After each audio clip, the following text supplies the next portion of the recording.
तो हमारा चल रहा है क्या, एक्सरसाइज 3.5, जिसमें हम वज्र गुणनखंड विधि से हल करेंगे। पहला क्वेश्चन हमने कल देखा था, पहले का पहला, दूसरा और तीसरा हो गया था, चौथा सवाल हमने दिया था, ठीक है, लगाए थे। चलिए, नहीं आया है तो फिर इसको भी हल कर लेते हैं, और जो लोग नहीं आए थे वो लोग भी समझ जाएं कैसे आपको इसे हल करना है ना। पहले प्रश्न में दिया है, निम्न रैखिक समीकरणों के युग्मों में से जिसका एक अद्वितीय हल है, किसका कोई हल नहीं है, किसके अपरिमित रूप से अनेक हल है, ये हमें पहले चेक करना है। फिर अद्वितीय हल की स्थिति में उसे वज्र गुणन विधि से हल करेंगे। तो 3 सवाल तो हमने कर लिए थे, आज हम चौथा सवाल भी हल कर ले रहे हैं, ठीक है। तो चौथा सवाल दिया है, x माइनस 3y माइनस 7 बराबर 0। फिर हम यहाँ देखेंगे 3x माइनस 3y और माइनस 15 बराबर 0। ये इक्वेशन फर्स्ट मान लेंगे और ये सेकेंड। देखिए, यहाँ पर हम दो चर वाले रैखिक समीकरणों का एक मानक रूप बताया गया था, a1x b1y प्लस c1, यही बोला गया था। फिर a2x plus b2y plus c2, ये हमारे मानक समीकरण थे। अगर उन्हीं से हम तुलना करेंगे, देखिए पहले ये चेक करना है कि ये अद्वितीय हल है या फिर अपरिमित रूप से अनेक हल है या कोई हल नहीं है। ये चेक करने के लिए हम a1 b1 c1 ये सब चेक करेंगे, जैसा पहले भी बताया गया था। जैसे प्रतिच्छेद करना, समांतर होना, ये सारी बातें कैसे चेक किए थे, कर लेते हैं ना, बस वैसे ही सेम। अब आप पहले यहाँ पर देखिए, ये a1 b1 c1 a2 b2 c2 ऐसे ही तो होता है। तो फर्स्ट इक्वेशन में हम यहाँ पर लिखेंगे a1 बराबर 1 हो जाएगा।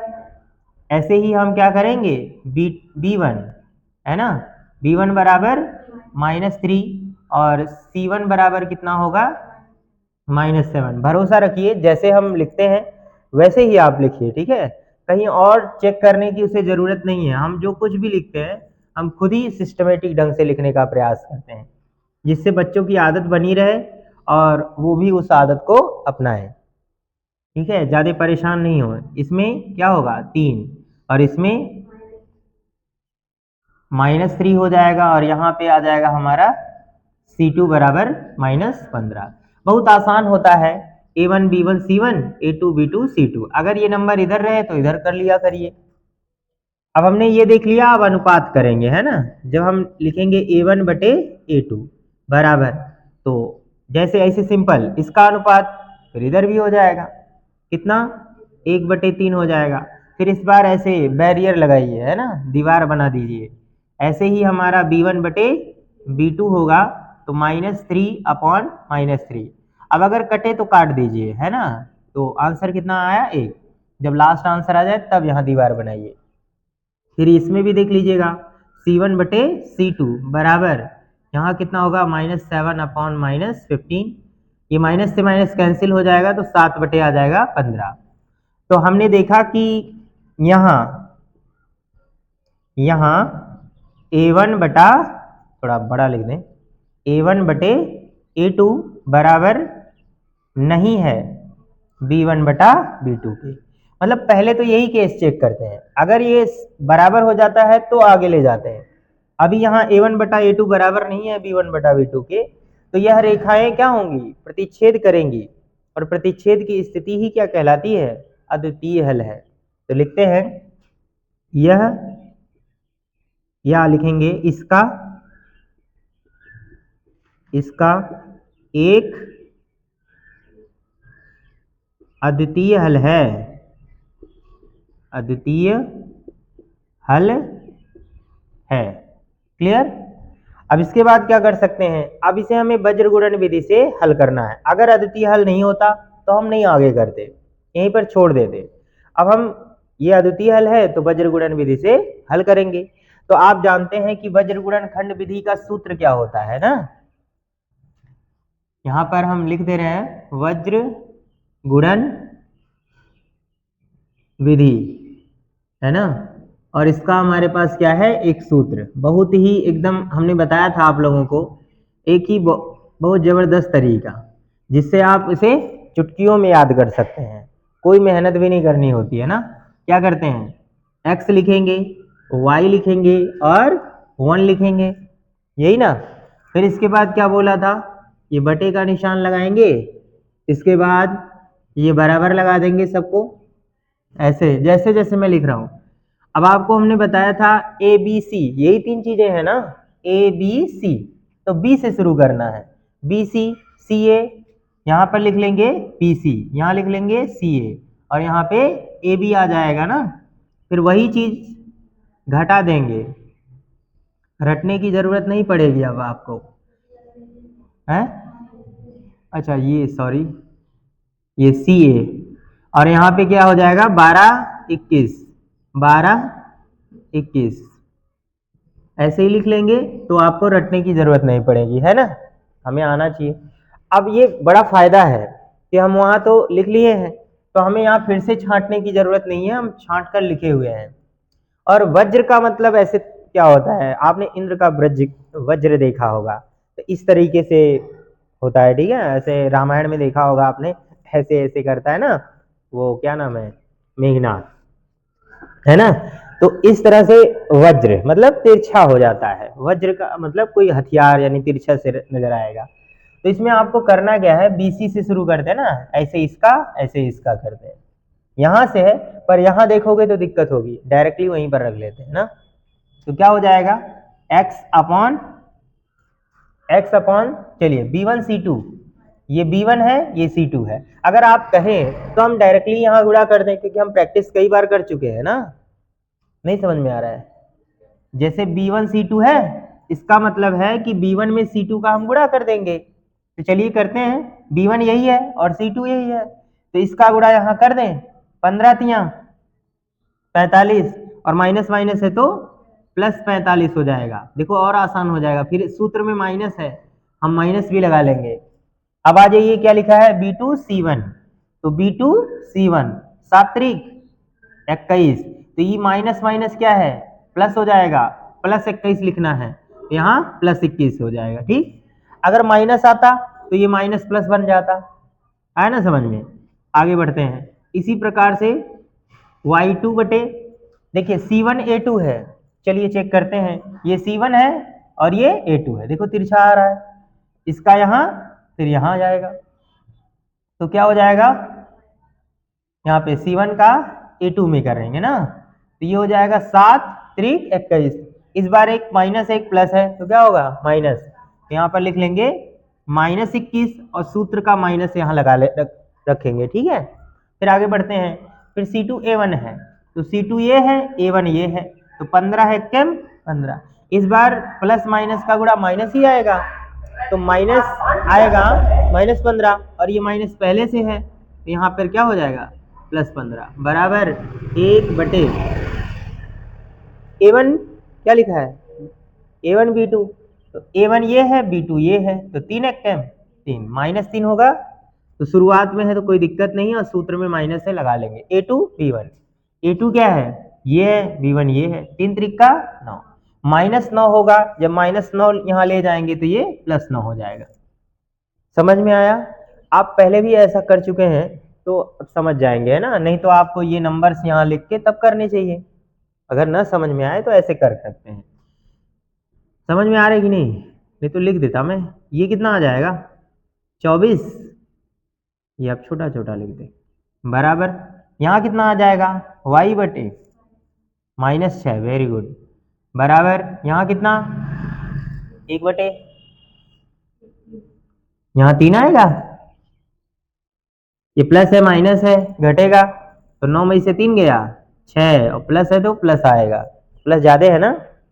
अब यहाँ क्या लिखेंगे, जब x बटे 24 बराबर किसके 1 बटे 6 के, एक बार इसको करते हैं एक बार इसको ना, तो फिर इधर देखिएगा, इसका गुणा यहाँ कर दें, तो x बराबर 24 एक कम 24 बटे 6, 6 कम 6, 6 चौके 24, x बराबर कितना आ जाएगा 4, ठीक। फिर एक बार इसको इसके बराबर करेंगे, तो लिखेंगे जब वाई बटे -6 बराबर किसका 1/6। इस बार इसका गुणा यहाँ होगा तो वाई को यही रह जाएगा, सिर्फ ये जा रहा है तो क्या लिखेंगे -6/6। ये इससे कैंसिल तो वाई बराबर कितना 1 आएगा तो यहाँ माइनस लगा देंगे, ये हमारा आंसर हो जाएगा। ऐसा किसी यहाँ पर सिर्फ इक्वेशन हल करना है तो ऐसे कर लेंगे, आया ना समझ में। यहाँ थोड़ा सा हमने डायरेक्ट किया है तो अगर आप नहीं समझ पाते हैं तो ये B1 C2 वैल्यू रख के तब लगाएंगे, एक लाइन बढ़ जाएगा। और मुझे लगता है कि हम ऐसे सवाल किए हैं तो आप कर भी सकते हैं ना। नोट करना है, नोट करना है कर लो। अब हम देखेंगे क्वेश्चन नंबर 2। क्वेश्चन नंबर 2 बहुत महत्वपूर्ण है, वेरी इंपॉर्टेंट। और अगर एग्जाम में सवाल आएंगे तो क्वेश्चन नंबर 2 का पहला हम देखेंगे, पहला और दूसरा दोनों में से एक ना एक क्वेश्चन एग्जाम में आने के चांसेस रहेंगे और बहुत ही आसान भी हैं, सिर्फ देखने में इतने बड़े हैं कि दिमाग चकरा जाए, लगेगा कि अरे बाप रे कैसे लगेगा, बट इतना कठिन भी नहीं है। सवाल में क्या कह रहा है कि ए और बी के किन मानों के लिए निम्न रैखिक समीकरणों के युग्म के अपरिमित रूप से अनेक हल हैं। तो ये पहले से ही बता रहा है कि हम ए और बी की जगह पे क्या रख दें कि जिससे इसका अपरिमित रूप से अनेक हल आए। अपरिमित रूप से अनेक हल होने का क्या मतलब है कि a1 बटा a2 बराबर हो जाए b1 बटा b2 और बराबर हो जाए c1 बटा c2। ऐसा क्या रख दें हम a और b की जगह। तो इस सवाल को कैसे हल करेंगे आइए देखते हैं। सवाल में लिखा हुआ है क्या 2x + 3y और बराबर कितना लिखा है 7। फिर यहाँ पे लिखा है a माइनस b बाहर x प्लस क्या है लिखा है a प्लस b y बराबर 3a प्लस b माइनस 2। अब आप ध्यान दीजिए, बहुत ही ध्यान से देखने की जरूरत है, कहीं गलत लिखा है क्या। तो हम पहले इन्हें इक्वेशन को एडजस्ट करेंगे क्योंकि हम जानते हैं कि उस साइड क्या होता है 0 रखते हैं, तभी तो a1 b1 c1 चेक कर पाएंगे। अब समस्या आपको लगेगी यहाँ पर थोड़ा सा, ऑलरेडी यहाँ a b है पर दिमाग से लगाना है कि वो हमारा चेकिंग है और ये सवाल का है। तो पहले इसे हम कैसे लिख सकते हैं, यहाँ लिखिएगा ओ आर आर, इसको लिख सकते हैं हम 2x + 3y और इसको इधर भेजेंगे तो -7 = 0। ये समीकरण नंबर 1 मानना है हमें। इसमें क्या है a माइनस b और x plus a plus b y, बहुत ध्यान से लिखा करिए। इस बार इसको इधर ले आएंगे ना, पता है कि जो x के बगल में है वो a है, जो y के बगल में है वो b है, बाकी जो कुछ भी बचेगा वो क्या होगा c माना जाएगा। तो ये भी c है, ये भी c है, ये भी c है। तो इन चीज पूरे को अगर ऐसे ले आए, मान लीजिए कि ये ब्रैकेट है, एक बड़ा सा अंक है, इस पूरे को जब इधर ले आएंगे तो माइनस ले आएंगे, हालांकि एक एक करके ले आओगे तो चिन्ह बदलेगा, लेकिन हम ये चाह रहे हैं कि ये पूरा एक ही अंक मान लें और इधर ले आए, इसको ब्रैकेट में ऐसे रखें तो पूरा प्लस में होगा और पूरा माइनस कर देंगे यहाँ। तो यहाँ हो जाएगा 3a + b - 2, ये पूरा हो जाएगा। अरे पूरे को एक नंबर मानो तो प्लस है, इस साइड आएगा माइनस, हो गया ना, बराबर 0। ये इक्वेशन नंबर 2 है। अब हम ये देख रहे हैं कि अगर चाहे तो माइनस खोलेंगे तो ये बदल जाएगा, पर हमें ऐसा कुछ करना नहीं है अभी। अब आप ये देखिए, ये a1 b1 ये c1 है, ये पूरा पद a2 b2 और c2 है। चाहे तो इन चीजों को आप यहाँ पे मानकर लिख लीजिए। एक बार ऐसे चाहें तो a1 b1 उतारिए, कोई दिक्कत नहीं है, चलिए लिख लेते हैं। यहाँ a1 का मान कितना होगा 2 होगा, b1 का मान कितना होगा 3 होगा, c1 का मान कितना होगा -3 होगा। चलिए सॉरी -7, हाँ बोल दिया करिए, मिस्टेक हो गया। a2 बराबर कितना होगा a माइनस b, ये पूरा x के बगल वाला पूरा का पूरा क्या है a2 है, तो यहाँ क्या होगा लिखेंगे a माइनस b, समझ गए। ऐसे ही कॉमा करिए, ये b2 का मान कितना होगा a प्लस b होगा, फिर कॉमा लगाइए, फिर c2 का मान कितना होगा, हाँ माइनस, बहुत बढ़िया 3a प्लस बी माइनस 2 हो गया। अब सवाल ने पहले से ही कह दिया है कि इसका अपरिमित रूप से अनेक हल है, तो कंडीशन क्या होगा, इन सब का अनुपात बराबर होगा। तो लिखिएगा, क्योंकि समीकरणों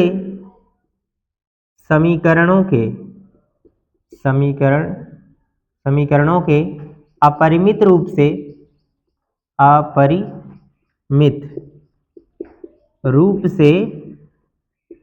अनेक हल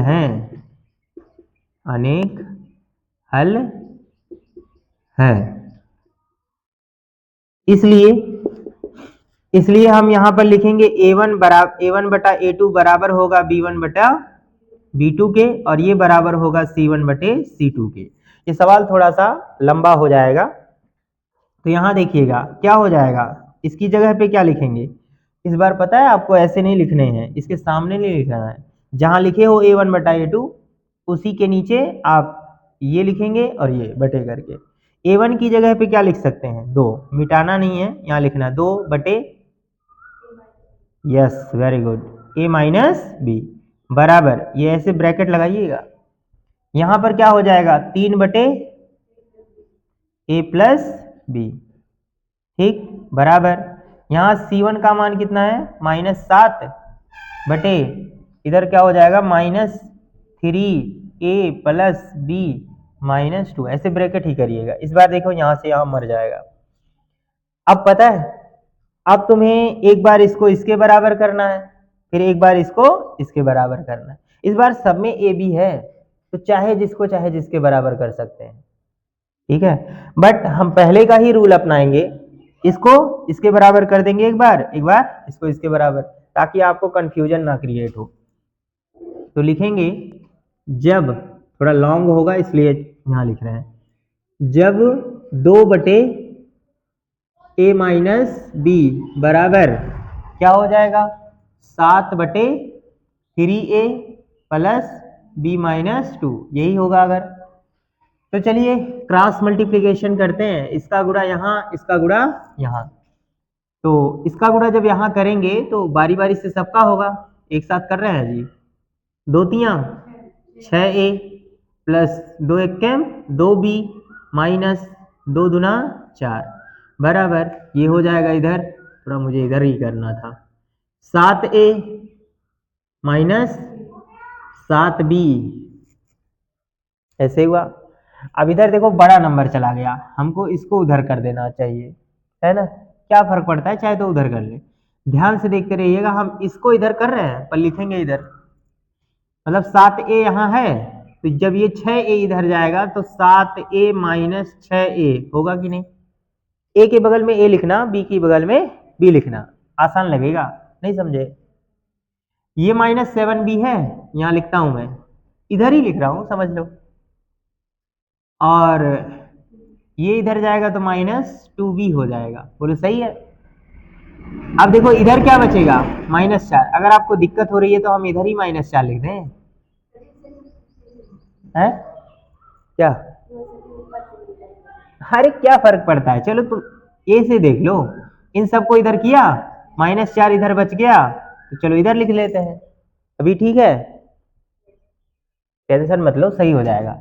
ये -4 बराबर, ये 7a में से 6a जाएगा, कितना बचेगा, एक तो ये बचेगा ना, यहाँ पे कितना बच रहा है -9b ना। अब आप चाहें तो इसको ऐसा नहीं लिख सकते, a माइनस 9b बराबर -4, ये समीकरण नंबर मान लेंगे 3, हमें a b चाहिए ना, a और b का मान, तो इसको ऐसे ही लिख लेना, है ना समझ में। इसी तरीके से आप इसको करिए, चलिए लिखिएगा, जब 3/a प्लस b बराबर 7 बटे 3a प्लस b माइनस 2, इस बार ऐसी गलती नहीं करेंगे, इस बार बड़ा वाला नंबर इधर ही लिखेंगे, बराबर का मतलब इधर उधर कोई दिक्कत नहीं है, 7a क्यों, और यहाँ पे प्लस क्या हो जाएगा 7b है, इधर जाएगा, देखो अब की फिर गड़बड़ आई है, अब की बार यार गड़बड़ हुई है, चलो कोनो बात नहीं, 3 त्रिका 9a, 3b, अरे बोल सकते हैं कोई दिक्कत नहीं, और 3 दूना -6। अब आप इसको इधर भेजिएगा तो यहाँ क्या होगा 7a माइनस 9a, और प्लस 7b है, ये इधर आ जाएगा तो -3b बराबर -6। अब 7 में से 9 नहीं घटेगा, लेकिन 9 में से 7 जाएगा तो क्या बचेगा -2a। यहाँ कितना बचेगा बोलो, +4b बराबर -6। यहाँ क्या हम -2 कॉमन नहीं कर सकते, -2 अगर मैं कॉमन कर लूं तो यहाँ बचेगा क्या a, और अगर माइनस कॉमन लेंगे तो ये चिन्ह माइनस बदल जाएगा, और 2 दूना 4, तो यहाँ 2b बचेगा, -6 होगा। अगर इस 2 को इधर भेजेंगे तो देखिए माइनस से माइनस कट जाएगा, और 2 एक 2, 2 3 6, अरे इधर करके काटो चाहे ऐसे काट दो, तो a माइनस क्या बच रहा है, a माइनस 2b बराबर बचेगा कितना 3। ये समीकरण नंबर मान लेंगे 4। जैसे हम एक्स वाई का मान निकालते थे वैसे ही हम ए बी का मान निकालेंगे, जो इक्वेशन हमें मिले हैं ये और ये। अब ध्यान रखिए, इस बार हमें कोई प्रतिबंध नहीं है कि हम वज्र गुणन विधि से लगाएं कि विलोपन से लगाएं कि प्रतिस्थापन से लगाएं। मुझे लगता है कि अगर ये और ये वाला पद बराबर लग रहा है तो विलोपन सबसे आसान है ना।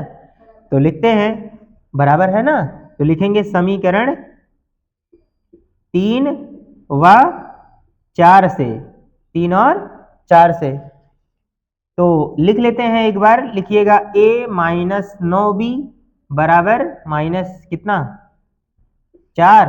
ये समीकरण नंबर 3 है, थोड़ा दूर लिखें, ये 3। अच्छा रुक जाओ, इसको लिखने की क्या जरूरत है, a माइनस कितना 2b बराबर कितना 3, नीचे लगाइए, इसको काटना है ना, तो यहाँ चिन्ह बदलना पड़ेगा ना, और चिन्ह बदल रहे हैं तो यहाँ क्या लिखेंगे घटाने पर। अब देखिए ये कट जाएगा, इस बार ये माइनस है ये प्लस है, तो प्लस माइनस मतलब घटाना, तो 9 में से 2 गया -7, बहुत बढ़िया। और यहाँ देखिए दोनों माइनस हैं तो जोड़ेंगे, माइनस माइनस जोड़ना है, तो 4 3 7, -7 हुआ, माइनस से माइनस कैंसिल, चलो उधर ही भेज दो, तो b बराबर कितना हो जाएगा 7/7, कट जाएगा, तो ये उत्तर आ जाएगा 1। यानी हम कह सकते हैं, थोड़ा आप यहाँ पर देख लीजिएगा, यहाँ से हम हल कर दे रहे हैं, इतना डिवाइड करना, यानी b बराबर कितना आ जाएगा 1। ठीक है, ध्यान दीजिएगा, हम यहीं से हल कर रहे हैं। अब आप देख रहे हैं तो इतनी बात आपको समझ में आ जाएगी, नहीं तो दिक्कत होगी ना। अब आप b का मान कहाँ रख सकते हैं, कहीं पर भी रख दो, तो लिखेंगे b का मान समीकरण 1 में रखने पर, तो एक यही है, तो लिख सकते हैं a माइनस 9 और b की जगह पे कितना लिख दें 1, यही ना, बराबर -4, तो ये हो जाएगा a 9 1 9, 9 1 9, तो a बराबर कितना हो जाएगा -4 और +9, तो यहाँ कितना आ जाएगा a का मान 5 के बराबर आ जाएगा। यानी a बराबर अगर हम 5 रख दें और b बराबर 1 रख दें, तो ये जो इक्वेशन है वो हमारा क्या हो जाएगा, अपरिमित रूप से अनेक हल का होगा। ध्यान दीजिए फिर से एक बार, ये इक्वेशन दिए हैं, इक्वेशन को पहले हम क्या करेंगे सही से करने के लिए, मतलब इस साइड 0 बनाने के लिए ये नंबर इधर कर लेंगे, ये नंबर भी इधर कर लिए ना, फिर हमने a1 b1 c1 ये सब निकाल लिया, और इस बार हमें ये नहीं चेक करना है कि अद्वितीय हल है कि अपरिमित रूप से, ये सब नहीं करना है, क्योंकि वो बता रहा है कि अपरिमित रूप से अनेक हल मानो इसे। तो लिखेंगे चूंकि समीकरणों के अपरिमित रूप से अनेक हल हैं, तो ऐसे में a1/a2 बराबर होता है b1/b2 बराबर होता है c1/c2। तो हम सब वैल्यू रख लिए। अब पहले की तरह एक बार इसको इसके बराबर मानेंगे, एक बार इसको इसके बराबर मानेंगे, तो हमने 2 बार लिखा है और दोनों से हमें 2 इक्वेशन मिले, एक इक्वेशन ये और एक इक्वेशन ये। फिर इन दोनों समीकरणों को हम क्या कर दिए, विलोपन विधि से हल कर दिए, हमें a और b का मान मिल गया।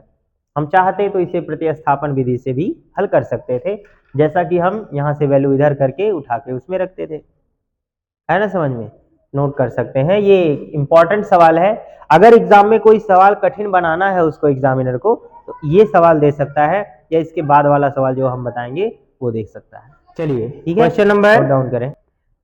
2 का दूसरा सवाल, के किस मान के लिए निम्न रैखिक समीकरणों के युग्म का कोई हल नहीं है। तो यहां देखते हैं सवाल क्या रखा है, इस बार और आसान है जी। 3x + y बराबर 1 ना, और ये सवाल लिखा है 2k - 1 x प्लस, फिर लिखा है k - 1, फिर लिखा है y और बराबर 2k + 1। अब आप इस सवाल को समझिए, इसमें कह रहा है कि कोई हल नहीं है।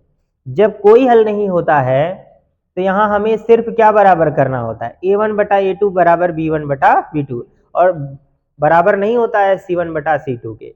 तो c वाले को हमें चेक करने की कोई आवश्यकता पड़ेगी ही नहीं, इसलिए इस सवाल को हम ज्यादा चेंज नहीं करेंगे, डायरेक्टली फटाफट से हल कर लेंगे। और ये सवाल पहले सवाल से आसान है। लिखते हैं, इसमें क्या लिख सकते हैं, a1 बराबर कितना 3, b1 बराबर कितना 1, यही होगा, और c1 बराबर क्या हो जाएगा, इसको इस साइड ले जाओगे तो -1 हो जाएगा, बाकी उसे तुम्हें चेक करने की कोई जरूरत है ही नहीं।